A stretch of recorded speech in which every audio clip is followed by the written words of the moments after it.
Aujourd'hui, à Zoom sur la recherche contre le cancer, nous rencontrons deux étudiants au doctorat en physique médicale qui nous en diront davantage sur comment on peut utiliser les nouvelles technologies afin de mieux combattre le cancer. La première étape pour réussir à traiter un cancer est tout d'abord de le visualiser. Dans les dernières années, il y a certaines modalités d'imagerie qui ont été développées pour permettre de mieux visualiser les cancers.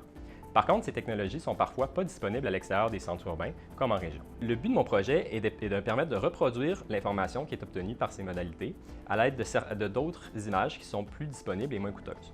Une des options est l'imagerie par résonance magnétique, qui est une modalité d'imagerie accessible et peu coûteuse, mais qui a certaines limitations, comme la détection de métastases. Pour ce faire, j'utilise des techniques de modélisation et d'intelligence artificielle pour permettre de reproduire l'information qui est manquante. Éventuellement, ce type de technologie pourrait permettre de remplacer les images qui sont de mauvaise qualité, de remplacer les images qui n'ont pas pu être acquises à l'examen, ou tout simplement de remplacer certaines modalités d'imagerie qui sont indisponibles. Il est bien entendu très pertinent de trouver des meilleures manières pour détecter le cancer, mais on doit également développer des nouvelles techniques pour mieux le traiter. Lorsqu'une tumeur est détectée chez un patient, on doit établir un plan de traitement qui jonglera avec plusieurs facteurs. On doit forcer le cancer à battre en retraite tout en limitant les effets secondaires aux patients. On utilise la radiothérapie pour combattre les cancers.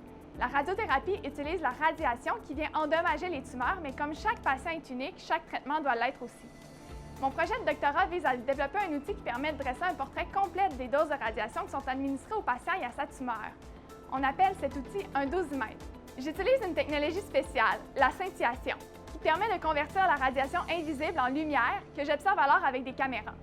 À terme, mon projet de doctorat permettra de mieux comprendre la qualité des traitements de radiothérapie et de limiter au maximum les effets secondaires chez les patients.